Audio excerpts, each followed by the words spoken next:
Shalom et bienvenue pour cette nouvelle vidéo. Aujourd'hui, dans cette vidéo, nous allons voir que Paul a complètement altéré la parole de Dieu. Malheureusement, Paul a plusieurs fois altéré la parole de Dieu dans ses écrits et dans ses enseignements. Bien évidemment, il faudrait énormément de vidéos pour prouver que Paul a tout simplement tordu les Écritures et qu'il a altéré les Écritures. Mais là, dans cette vidéo, nous allons voir une première partie. Sans plus attendre, je vous laisse découvrir tout cela. J'espère que cette vidéo vous plaira. Et j'espère, une fois de plus, que vous aurez vu la vérité sur cet homme. Alors, l'un des passages pauliniens préférés du christianisme, qui suggère clairement que nous ne devrions pas nous embêter à essayer d'observer la loi de Dieu, vient de la première partie du livre des Romains. Au chapitre numéro 1, Paul essaye d'établir quelques prémices fondamentales sur lesquelles il continue à construire sa doctrine. Au chapitre numéro 2 également, puis au chapitre numéro 3, il dit « Car nous pensons que l'homme est justifié par la foi sans les œuvres de la loi ». Romains chapitre 3, verset 28. Nous voyons bien que c'est plutôt sa propre interprétation personnelle, à lui et ses adeptes, des Écritures et non une vérité provenant de l'Éternel lui-même, puisqu'il dit « Car nous pensons ». Que nous pensons donc, ce n'est pas l'Éternel qui pense comme Paul, tout comme Paul ne pense pas comme l'Éternel. Voilà, c'est sa propre interprétation personnelle. De plus, Jacques et les autres disciples n'étaient pas de cet avis, puisqu'à plusieurs reprises, Jacques dit que l'homme est justifié par sa foi et ses œuvres, et non uniquement par la foi seule. Je vais le répéter encore et encore, puisque Jacques a dit, tout comme un corps sans âme est mort, tout comme la foi sans les œuvres est morte, puisque la foi et les œuvres sont en parfaite harmonie. Voilà. Et ils s'accordent à merveille.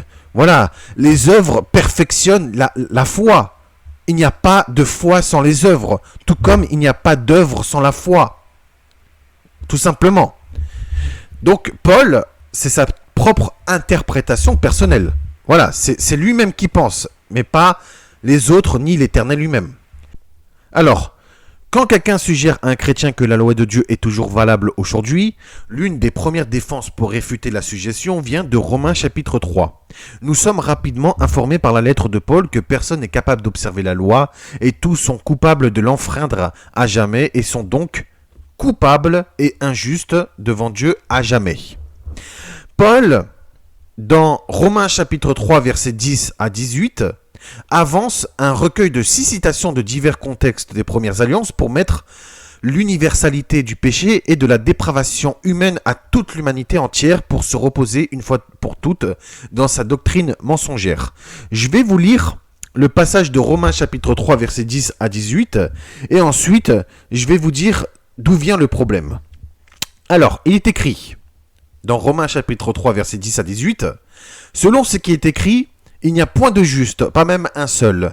Nul n'est intelligent, nul ne cherche Dieu, tous sont égarés, tous sont pervertis, il n'en est aucun qui fasse le bien, pas même un seul. Leur gosier est un sépulcre ouvert, ils se servent de leur langue pour tromper, ils ont sous leurs lèvres un venin d'aspic, leur bouche est pleine de malédiction et d'amertume, ils ont les pieds légers pour répandre le sang, la destruction et le malheur sont sur leur route, ils ne connaissent pas le chemin de la paix, la crainte de Dieu n'est pas devant leurs yeux. » Donc là, je répète, c'est Romains chapitre 3, versets 10 à 18. Maintenant, voyons d'où vient le problème. Eh bien, comme je vous l'ai dit, Paul avance un recueil de 6 citations de divers contextes des premières alliances pour mettre l'universalité du péché et de la dépravation humaine à toute l'humanité entière pour se reposer une fois pour toutes dans sa doctrine mensongère. Dans Romains chapitre 3, versets 10 à 12, il est écrit « Il n'y a point de juste, pas même un seul, nul n'est intelligent, nul ne cherche Dieu, tous sont égarés, tous sont pervertis, il n'en est aucun qui fasse le bien, pas même un seul. » Eh bien, ce passage est tiré des psaumes chapitre 14, versets 1 à 3. Ensuite, dans Romains chapitre 3, verset 13, « Leur gosier est un sépulcre ouvert, ils se servent de leur langue pour tromper. » Ce passage est tiré de Psaume chapitre 5, verset 9. Toujours dans Romains chapitre 3, verset 13, « Ils ont sous leurs lèvres un venin d'aspic. » Ce passage est tiré des Psaumes chapitre 140, verset 3. Romains chapitre 3 verset 14, leur bouche est pleine de malédiction et d'amertume. Ce passage est tiré de Psaume chapitre 10 verset 7. Romains chapitre 3 verset 15 à 17, ils ont les pieds légers pour répandre le sang, la destruction et le malheur sont sur leur route, ils ne connaissent pas le chemin de la paix. Et là, ce passage n'est pas tiré des psaumes, mais du prophète Isaïe, chapitre 59 verset 7 à 8. Enfin, Romains chapitre 3 verset 18, la crainte de Dieu n'est pas devant leurs yeux. Et là, ce passage est tiré de Psaume chapitre 36 verset 1. Donc, comme vous l'avez entendu, Paul a tout simplement repris 6 passages différents des premières alliances pour prouver, entre guillemets, que l'humanité entière est une humanité dépravée et que tous sont des pécheurs et qu'il n'y a aucun qui cherche Dieu. Donc, voilà. Dans chaque cas, les individus injustes dont il est question dans ces passages sont spécifiquement des hommes méchants et non l'humanité entière, puisque Paul a tout simplement repris des passages où le roi David, tout comme Isaïe, se plaint que les hommes injustes, les incroyants, les rebelles ne cherchent point Dieu, qu'ils sont prêts à faire le mal, que tous sont égarés, tous sont pervertis, et qu'il n'y en a pas un seul parmi les injustes qui fait le bien. Malheureusement, Paul a fait en sorte que ce soit les justes et les injustes qui sont mélangés, et que Paul a dit que tous, sans exception, que ce soit les justes ou les injustes, sont des pécheurs, sont des personnes dépravées, et que tous sont des pervertis. Maintenant, je vais vous citer le passage cité avec précision et dans son contexte. Dans Psaume chapitre 14, versets 1 à 7, est écrit au chef des chantres de David, l'insensé, donc l'insensé, l'injuste, dit en son cœur, il n'y a point de Dieu. Ils se sont corrompus, ils ont commis des actions abominables, il n'en est aucun qui fasse le bien. L'Éternel du haut des cieux regarde les fils de l'homme pour voir s'il y a quelqu'un qui soit intelligent, qui cherche Dieu. Tous sont égarés, tous sont pervertis, il n'en est aucun qui fasse le bien, pas même un seul. Tous ceux qui commettent l'iniquité ont-ils perdu le sens? Ils dévorent mon peuple, ils le prennent pour nourriture, ils n'invoquent point l'Éternel. C'est alors qu'ils trembleront d'épouvante quand Dieu paraîtra au milieu de la race juste. Jetez l'opprobre sur l'espérance du malheureux, l'Éternel est son refuge. Ô qui fera sortir de Sion la délivrance d'Israël, quand l'Éternel ramènera les captifs de son peuple, Jacob sera dans l'allégresse, Israël se réjouira.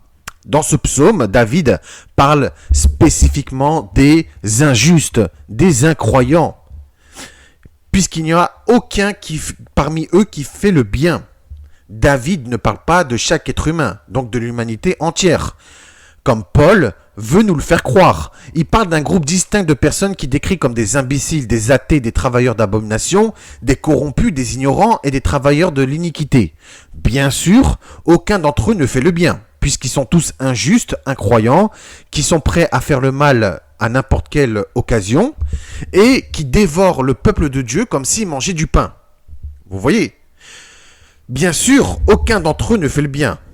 Le psaume continue ensuite en comparant ces mauvaises personnes à un autre groupe de personnes qui sont appelées mon peuple et la génération des justes. La génération des justes, les pauvres malheureux en question, et donc les justes, Paul a commodément négligé de nous parler de cette partie du psaume puisqu'il a volontairement supprimé cette partie pour prouver que l'humanité entière est sous la dépravation et que l'humanité est corrompue. Voilà, donc ça prouve que Paul a tout simplement trafiqué les paroles de David, du roi David, mais aussi du prophète Isaïe. Voilà, il a trafiqué. Lui-même, il a tordu les Écritures. Ce psaume seul prouve qu'il y a ceux que Dieu appelle justes et il y a aussi les injustes. Donc il y a une différence entre les justes et les injustes. Ce n'est guère l'image que Paul voudrait que nous obtenions de ce psaume. Il devient évident que Paul a mélangé plusieurs passages des psaumes et du prophète Isaïe, tout comme il a mélangé les justes et les injustes. Il a volontairement tordu les Écritures, puisqu'au verset 4 du psaume 14, tous ceux qui commettent l'iniquité dévorent le peuple de Dieu et ils le prennent pour nourriture. Ils n'invoquent point l'Éternel. Puis au verset 5, c'est là que nous voyons que le juste apparaît, puisqu'il est écrit, c'est alors qu'ils trembleront d'épouvante quand Dieu paraîtra au milieu de la race juste. Dieu sera donc avec la génération des justes, donc qui s'identifie alors aux pauvres, et le Seigneur sera leur refuge. Le psaume 14 se termine par le verset 7, « Ô qui fera partir de Sion la délivrance d'Israël, quand l'Éternel ramènera les captifs de son peuple, Jacob sera dans l'allégresse, Israël se réjouira. » De toute évidence, le psalmiste, celui qui a composé le psaume, permet deux catégories d'êtres humains, les malfaiteurs et les justes, qui sont identifiés à Israël dans le dernier verset, puisque les justes sont Israël. Le nom, pas un seul, doit alors faire référence qu'aux malfaiteurs, qui dévorent le peuple comme s'ils mangeaient du pain, et n'invoquent point le Seigneur.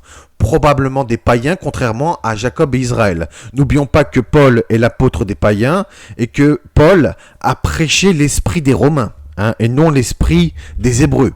Voilà, donc il y a une grande différence entre l'esprit des païens qui sont des injustes et l'esprit des Hébreux qui sont les justes, tout simplement. Paul cherche par là à prouver son point de vue que tous sont là, sous la domination du péché, sans exception, et qui n'a pas correctement considéré le contexte et en a par conséquent tiré quelque chose de contraire à l'intention de celui qui a composé le psaume. Il a donc trafiqué la parole de Dieu. D'ailleurs, si Paul dit qu'aucune personne n'est capable d'accomplir la loi de Dieu, car tous sont pécheurs, injustes et coupables envers Dieu, qu'il n'y a aucun qui est juste ni capable d'observer les commandements et la loi de l'Éternel parfaitement, pourquoi il y avait des personnes très justes, des personnes qui obéissaient au Seigneur d'une manière irréprochable. Voici quelques exemples. Yeshua qualifia d'Abel et Zacharie fils de Baraki d'hommes justes et qu'il a averti que tout le sang des innocents depuis Abel jusqu'à Zacharie qui ont été répandus tomberont sur les coupables. Matthieu chapitre 23 verset 35. Noé était un homme juste et intègre qui marchait avec Dieu. Genèse chapitre 6 verset 9 et que lui-même était un homme intègre dans toute sa génération. Genèse chapitre 7 verset 1. Il était aussi un prédicateur de justice. De Pierre chapitre 2 verset 5. Abraham fut un homme juste parce qu'il avait obéi aux commandements, préceptes et ordonnances de l'Éternel. Genèse chapitre 22 verset 18. Genèse chapitre 26 verset 5. Lot est appelé le juste. De Pierre chapitre 2 verset 7. Moïse était un homme juste, intègre, plus qu'aucun homme sur la face de la terre, Nombre chapitre 12 verset 3, qu'il était le plus grand prophète d'Israël, Deutéronome chapitre 34 verset 10, ainsi que tous les autres prophètes qui étaient fidèles à l'Éternel, qui sont appelés des justes. Voilà. Même pour vous dire que les prophètes avaient l'esprit de l'Éternel qui reposait sur eux, comme Samson, Daniel, Gédéon, Samuel, Ézéchiel, Isaïe, etc. Voilà, tous les prophètes de l'Éternel. Même au temps de Yeshua et après que Yeshua donna la nouvelle alliance, donc après la venue de Yeshua, il y avait des personnes très justes, que ce soit avant et après sa venue. Voilà, il y avait des personnes qui étaient très justes, qui observaient les commandements de Dieu d'une manière irréprochable. Zacharie et Élisabeth, les parents de Jean-Baptiste, étaient justes devant Dieu, observant d'une manière irréprochable tous les commandements et toutes les ordonnances du Seigneur inscrites dans la Sainte Loi. Luc chapitre 1 versets 5 à 6. Siméon, en hébreu Chiméon, celui qui porta Yeshua quand il était bébé dans ses bras, et en qui l'Esprit Saint avait promis que cet homme ne mourra pas tant qu'il n'aura pas vu naître le Sauveur, est qualifié d'homme juste et pieux.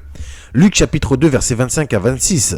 Anne, la prophétesse fille de Phanuel, ne quittait pas le temple et servait Dieu nuit et jour dans le jeûne et dans la prière, en le louant et en prêchant Yeshua. Luc chapitre 2 versets 36 à 38. Joseph, l'époux de Marie, est qualifié d'homme de bien, homme juste. Matthieu chapitre 1 verset 19. Marie, mère de Yeshua, était une femme juste, très juste, pieuse, pure. Elle observait les commandements d'une manière irréprochable. Elle était tellement pieuse et pure qu'elle-même, elle était élue, choisie par l'Éternel pour enfanter le Fils glorieux, le Mashiach, le Ben Elohim. Luc chapitre 1 verset 26 à 35. Elle était tellement pure et pieuse que même elle a reçu une grâce auprès du Seigneur. Cette grâce, c'est d'enfanter le Mashiach. C'est pour ça nous respectons énormément Marie, mère de Yeshua. Mais par contre, ce n'est pas parce que Marie a enfanté le Mashiach, qu'on doit lui rendre un culte d'adoration, hein. Ne l'oublions pas. Ensuite, Jean-Baptiste est qualifié d'homme juste et saint. Marc chapitre 6, verset 20. Yeshua également est appelé saint et juste. Actes chapitre 3 verset 14, Jacques chapitre 5 verset 6, 1 Jean chapitre 2 verset 1. Joseph d'Arimathie, était qualifié d'homme bon et juste et qui n'avait pas participé aux actes des autres, bien qu'il faisait partie du Sanhédrin. Luc chapitre 23 verset 50 à 51. Nicodème, un pharisien homme juste, qui était juste, qui n'avait pas consenti à la décision du Sanhédrin de condamner Yeshua à mort, est décrit comme un fidèle disciple de Yeshua, mais en secret, par peur de la réaction des Juifs, que lui-même était un homme juste. Voilà.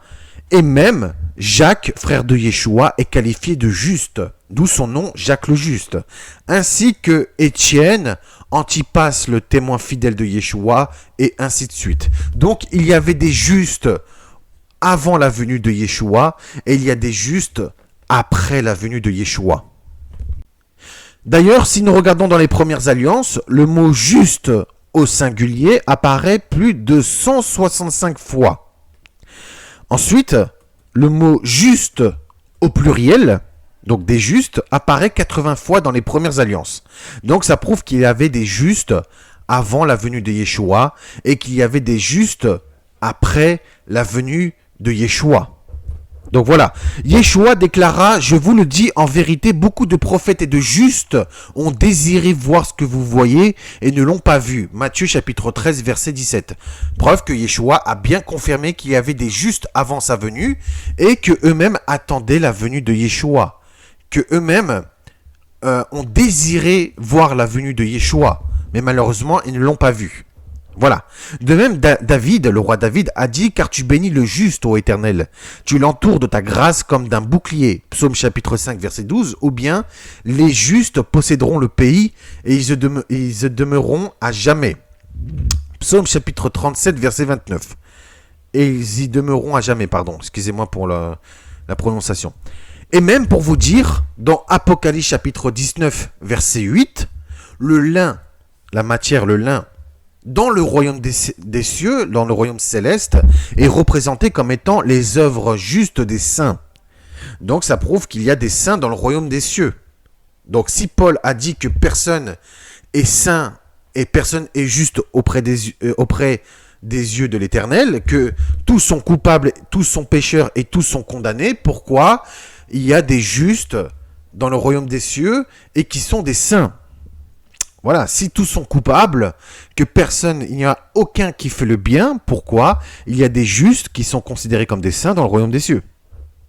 Donc vous voyez, donc Paul a bien tordu les Écritures, il a altéré la parole de Dieu et il a tout simplement trafiqué les Écritures. D'ailleurs, Abraham n'a-t-il pas dit à l'Éternel, feras-tu aussi périr le juste avec le méchant?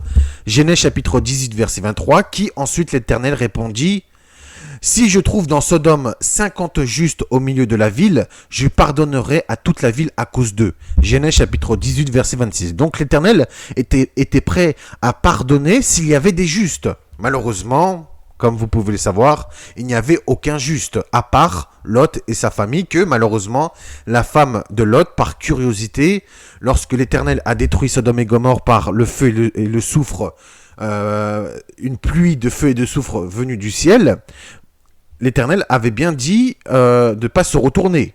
Et que lui-même, l'ange de l'Éternel, a dit de ne pas se retourner, mais la curiosité de la femme de Lot l'a fait qu'elle s'est retournée et elle s'est transformée en statue de sel.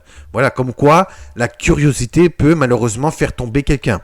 La curiosité est un vilain défaut. Voilà. Donc, il y avait Lot et sa famille, mais ce n'était pas suffisant. Puisqu'à la fin, Abraham, il avait dit, s'il y a au moins 10 justes dans la ville, de pardonner. Malheureusement, il n'y avait pas 10 justes. Et l'Éternel a détruit Sodome et Gomorrhe pour leur péché abominable, qui est l'homosexualité, etc. Voilà, de même que l'Éternel avait dit que s'il y avait les âmes de Noé, Daniel et Job, il sauverait leur âme par leur justice. Ézéchiel chapitre 14 verset 14, Ézéchiel chapitre 14 verset 20. Donc nous voyons que Paul a non seulement altéré la parole de Dieu, mais il a tordu les Écritures pour son propre profit, puisque même l'Éternel a dit que Noé, Daniel et Job sauveront leur âme par leur justice. Donc si ils sauveront leur âme par leur justice, eh ben, ils sont justes. Ce sont des justes. Donc, Paul est un menteur et un faux prophète. Paul, c'est là que nous voyons que Paul condamne les autres, mais pas lui-même, puisqu'il dit que les êtres humains sont des êtres injustes, qui sont fautifs envers Dieu, qui n'ont pas réussi à observer la loi de Dieu parfaitement. Pourtant, dans son orgueil excessif, il ne s'accuse pas lui-même d'avoir été un meurtrier, un voleur, un brigand, un blasphémateur ou autre, puisqu'il déclare quant aux zèles persécuteurs de l'Église, en plus monsieur est content, il est fier d'avoir persécuté l'Église, irréprochable. Alors là, vous voyez, irréprochable à l'égard de la justice de la loi. Philippiens chapitre 3 verset 6. Alors là, il accuse les prophètes et tous les autres justes et innocents sur terre d'être des fautifs, des injustes, des dépravés, des corrupteurs ou je sais pas quoi, alors que lui-même a dit qu'il était irréprochable à l'égard de la justice de la loi, que monsieur pratiquait la justice et qu'il était tout simplement saint. Parce que celui qui pratique la justice est considéré comme quelqu'un qui est saint. Or, Paul n'a pas pratiqué la justice. Il a pratiqué l'injustice, puisqu'il a été un meurtrier, un voleur, un brigand, un blasphémateur et un voleur. Et surtout, un menteur. Un menteur. C'est vraiment le comble de l'hypocrisie. Jean a dit dans 1 Jean chapitre 1 verset 10, « Si nous disons que nous n'avons pas de péché, que nous n'avons pas péché, nous le faisons menteur, et sa parole n'est point en nous. » Paul a dit qu'il était irréprochable à l'égard de la justice de la loi, et dans un autre passage, il a dit lui-même qu'il ne se juge pas lui-même, puisqu'il ne se sent coupable de rien, puisqu'il n'a rien fait. Donc, lui-même est un menteur, et que sa parole n'est point en nous. Sa parole n'est point en nous. Voilà. Nous avons le devoir de ne pas accepter la parole de Paul. Nous devons rejeter la parole de Paul, tout simplement. Après avoir cité de manière trompeuse les Écritures pour essayer de nous convaincre que personne ne peut devenir juste en observant la loi, alors que je vous ai prouvé le contraire, Paul doit nous trouver une bonne raison de travailler pour expliquer pourquoi Dieu a donné la loi à l'homme en premier lieu. Voici sa logique. Maintenant, nous savons que quoi que la loi dise, elle dit à ceux qui sont sous la loi que à cette fin, toute bouche peut être arrêtée, donc elle peut être stoppée, en gros, que toute bouche doit se la fermer, ce qui veut dire Paul, et que tout le monde peut devenir coupable devant Dieu. Alors n'oublions pas que lui-même, il ne se condamne pas lui-même puisqu'il était irréprochable, n'oublions pas. Par conséquent, par les œuvres de la loi, aucune chair ne sera justifiée à ses yeux, car c'est par la loi que la connaissance du péché est connue. Romains chapitre 3 versets 19 à 20. Je voulais prouver que Yeshua a bien dit qu'il y avait des justes et des innocents, qu'il y avait des justes avant la venue de Yeshua et après sa venue. Donc Paul, c'est sa bouche à lui-même qui doit être fermée, puisque lui-même est coupable devant Dieu d'avoir été un orgueilleux, un menteur, un blasphémateur, un corrupteur, et que lui-même a trafiqué, et que lui-même a tordu les Écritures. Cela commence à être du blasphème. Les paroles de Paul sont des paroles blasphématoires.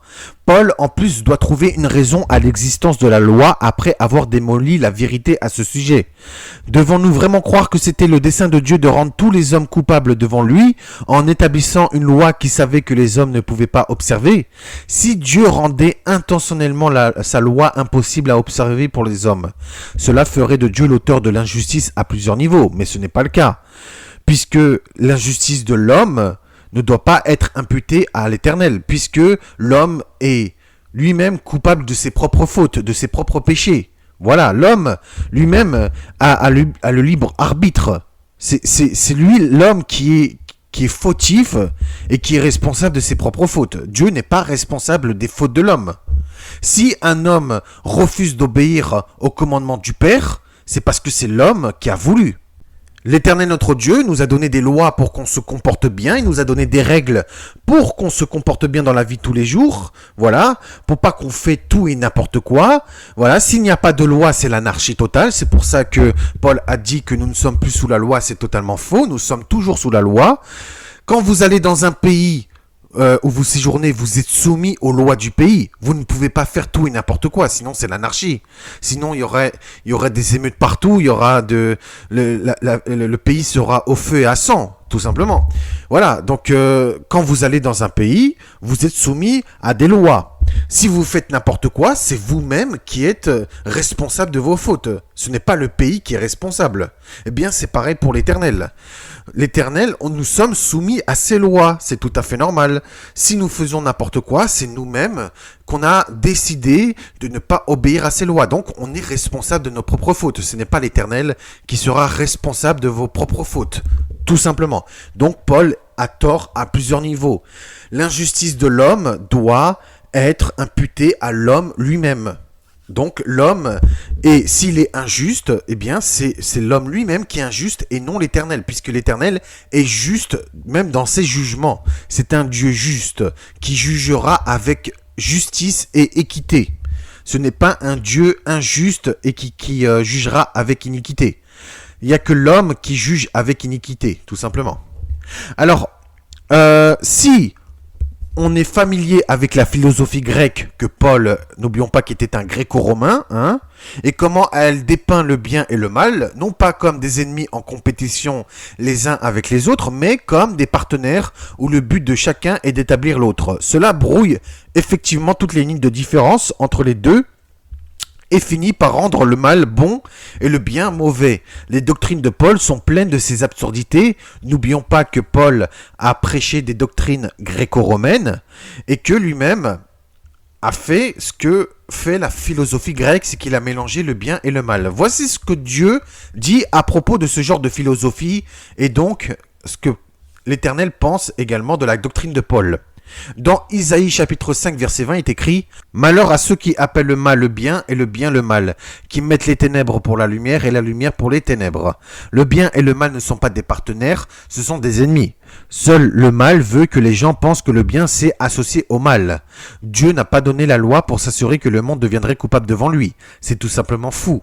Voici la version de Dieu de la raison pour laquelle il a donné la loi. » Dans Deutéronome chapitre 5 verset 29 est écrit « Oh, s'ils avaient toujours ce même cœur pour me craindre et pour observer tous mes commandements, afin qu'ils fussent heureux à jamais, eux et leurs enfants. » Deutéronome chapitre 6 verset 24 à 25, l'Éternel nous a commandé de mettre en pratique toutes ces lois et de craindre l'Éternel notre Dieu, afin que nous fussions toujours heureux et qu'il nous conservât la vie.